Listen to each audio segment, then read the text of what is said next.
안녕하세요. 미리네 라이브 상모모입니다. 손흥민 선수가 골 폭풍을 몰아치고 있고 토트넘을 다음 시즌 챔피언스 리그로 이끌 것이다라는 전문가들의 발언들이 속속 나오고 있으며 전설들의 기록에 손흥민 선수가 다가가고 있습니다. 손흥민은 토트넘의 레전드인 로비킨의 기록을 뛰어넘었습니다. 로비킨은 2002년부터 6년간 리그에서만 197경기 80골을 넣었고 통상 기록으로만 따지면 586경기에서 254골을 넣은 토트넘의 레전드 중 레전드입니다. 로비킨이 토트넘에서 넣은 통상 골은 122골이며 손흥민은 아스톤빌라와의 프리미어리그 32라운드 경기에서 해트트릭을 달성하며 로비킨을 넘어 토트넘 통산 최다골 탑10에 당당히 이름을 올렸습니다. 손흥민 선수의 전성기가 아직 끝나지 않았기 때문에 다음 시즌 토트넘에 남는다면 더 높은 기록을 달성할 수 있을 손흥민 선수인데요. 이번 시즌은 당당히 리그에서 20골 이상을 넣는 모습을 보여줄 것으로 예측하고 있습니다. 빠른 스프린트와 확실한 마무리 능력으로 상대 수비수를 괴롭히는 손흥민 선수에 대해 BBC 스포츠에서조차 왜 손흥민을 빅클럽이 영입하지 않는지에 대한 의구심을 품고 있습니다. 그리고 레알 마드리드에서 희대의 먹튀로 전락해버린 아자르보다 못하다는 평가도 이어지고 있는데요. 이게 무슨 일인지 확인을 해보도록 하겠습니다.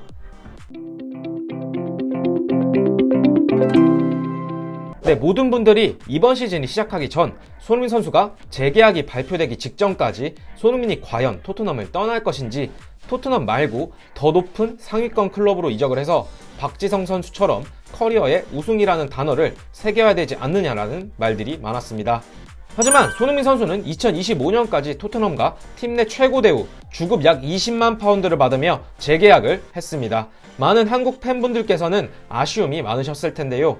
클럽이 있는 리버풀로 가는 것이 아닌지 또는 독일의 바이에른 미넨과도 연결되었던 손흥민 선수였지만 결론적으로 토트넘에 남기를 선택했습니다. 하지만 재계약을 했다라고 해서 이적을 하지 못하는 것은 아닙니다. 그렇지만 손흥민 선수가 이적을 결심했었다면 토트넘과 재계약을 하지 않았을 것이고 이제 곧 30대에 접어드는 손흥민 선수는 토트넘의 안정적인 환경에서 토트넘의 레전드로 남기로 마음먹었나 싶지 않습니다. 그런데 진짜 유럽 다수의 빅클럽으로부터 손흥민 선수가 오퍼를 받았는지 받지 못했는지 확실한 팩트는 검증되지 않았습니다. 하지만 영국 BBC 스포츠에서조차 손흥민 선수가 토트넘 외 클럽으로부터 오퍼를 받지 못하는 이유에 대해 의구심을 품었습니다. 지난 아스톤빌라와의 32라운드 경기가 끝난 후 BBC 스포츠에서는 손흥민의 폭주 기관차와 같은 모습에 열광했습니다. 그리고 정상급 팀들이 왜 손흥민을 영입하지 않는지 모르겠으며 손흥민은 최근 몇 시즌간 가장 꾸준한 모습을 보여준 선수이다. 그리고 그가 정상급 팀들과 연결되지 않는 것은 놀라운 일이다. 한때 리버풀과 바이에른 미넨 등이 손흥민에 관심을 보였다는 찌라시가 보도되었으나 이는 모두 루머에 그치고 말았다라고 보도를 했습니다. 손흥민은 토트넘을 책임지는 팀의 에이스일 뿐만 아니라 경기 외적으로도 근면성실한 훈련 태도와 토트넘의 선수들은 물론 타 팀의 선수들로부터 귀감을 얻는 팔색조의 선수로 알려져 있습니다.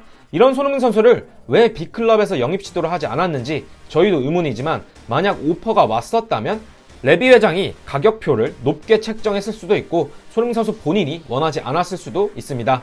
아무튼간 최고의 활약을 펼치며 올 시즌 리그 최다골 기록을 넘어설 것으로 예상되는 손흥민 선수가 희대의 먹튀 아자르보다 저평가되는 내용도 있어서 공유를 드리려고 하는데요. 손흥민과 아자르의 기록을 비교한 내용이 보도되었습니다. 아시겠지만 아자르는 레알 마드리드로 이적하기 전까지 EPL을 호령했던 최고의 윙어였고 수비수들은 아자르 앞에서 벌벌 떨었었죠. 최고의 슈팅과 드리블 돌파 능력을 갖췄던 아자르 선수는 이제 더 이상 레알 마드리드에서 설 자리를 잃었습니다. 이런 아자르 선수보다 손흥민 선수가 저평가되고 있는 이유는 단 하나, 우승 트로피 때문인데요. 아자르는 2012년 릴에서 첼시로 이적한 후 7년 동안 첼시에서 에이스로 군림하며 레알 마드리드로 8,900만 파운드의 이적료를 기록하며 이적을 했습니다. 프리미어리그에서 아자르는 2개의 리그 타이틀을 획득했으며 4개의 개인상과 PFA 프리미어리그 올해의 팀에 선정되기도 했었죠. 아자르는 영국 무대에서 245경기에 출전해 85골, 54개의 어시스트를 기록하며 85개의 골 중 페널티킥 골은 17골을 기록했습니다. 또한 골당 소요시간은 229.1분, PK 득점이 없었다면 골당 소요시간은 286.3분으로 공격 포인트당 소요시간은 140.1분의 기록을 갖고 있습니다. 하지만 손흥민 선수는 이미 아자르의 기록을 뛰어넘었습니다. 225경기에 출전해 87골, 45개의 어시스트를 기록한 손흥민 선수는 PK골은 단 한 골에 불과합니다. 골당 소요시간은 아자르보다 50분가량 빠른 178.9분이고 공격 포인트당 소요시간은 117.9분으로 이 부분에서도 아자르보다 20분가량 더 빠르죠. 첼자르 시절과 비교해봐도 손흥민은 EPL 최상위 공격수 스탯을 자랑합니다. 영국의 플래니 풋볼도 손흥민과 아자르의 기록에 대해 직접 비교를 하며 손흥민이 아자르를 제치고 EPL 역대 득점 순위 44위에 올라섰다. 이제 손흥민과 아자르의 EPL 기록만으로 누가 우위에 있는지 확인할 수 있다라고 정리를 했습니다. 손흥민이 아자르보다 못한 것은 도움 기록밖에 없습니다. 손흥민이 45개의 도움을 기록했고 아자르가 54개의 도움을 기록하면서 손흥민 선수가 다음 시즌 정도 되면 아자르의 어시스트 기록도 넘어설 수 있을 것이라는 게 지배적인 의견인데요. 플래닛 풋볼에서는 이런 손흥민의 엄청난 기록에도 불구하고 개인 성적은 아직도 무관이라는 점을 부각시켰습니다. 손흥민은 아자르보다 더 적은 출전에도 더 많은 리그 득점과 골 기여도를 보인다. 솔직히 아직도 손흥민이 EPL 우승을 하지 못한 것은 그의 경기력 때문이 아니지 않을까라는 물음표를 붙였습니다. 이처럼 최고의 기록을 써가고 있는 손흥민 선수가 우승 트로피를 언제쯤 들어올릴 수 있을까요? 이번 시즌 우승은 하지 못할지언정 개인 타이틀이라도 차지할 수 있었으면 좋을 것 같습니다. 손흥민 선수가 아직 득점왕 경쟁을 해볼 만한 상황이니 앞으로 남은 7경기를 어떻게 치르냐에 따라 달렸습니다.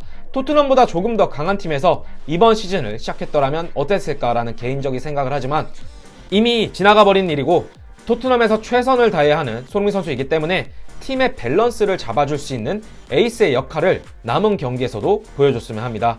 그리고 최근 토트넘의 경기력을 보았을 때 새로 영입된 쿨루셉스키와 벤탄쿠르의 활약에 더해 장기 부상을 당한 스킵이 돌아온다면 또 어떤 모습을 보여줄지가 기대가 남다른데요. 이 선수에 더해 이번 시즌이 종료가 되고 파라티치가 또 어떤 선수들을 영입할 수 있을지 기대가 됩니다. 유벤투스의 전성기를 이끌었던 파라티치 단장이 영입한 쿨루셉스키와 벤탄쿠르, 로메로가 토트넘의 주전으로 도약해서 활약하는 모습을 보니 다음번에는 또 어떤 선수들을 영입해서 달라진 토트넘을 보여줄 수 있을 것인지 정말로 기대가 큽니다. 그리고 만약 챔스 진출 티켓을 토트넘이 가져갈 수 있다면 케인도 다음 시즌 잔류를 생각해보지 않을까 싶기도 합니다. 손흥민 선수의 기록 행진이 과연 어디까지 이어질 것인지 커리어에서 우승이라는 기록을 꼭 찍어봤으면 하네요. 이번 영상은 여기까지이고요. 영상 끝까지 시청해주셔서 감사드립니다. 오늘 저희 영상이 괜찮으셨다면 구독과 좋아요, 알람 설정 부탁드리면서 영상 마치도록 하겠습니다. 감사합니다.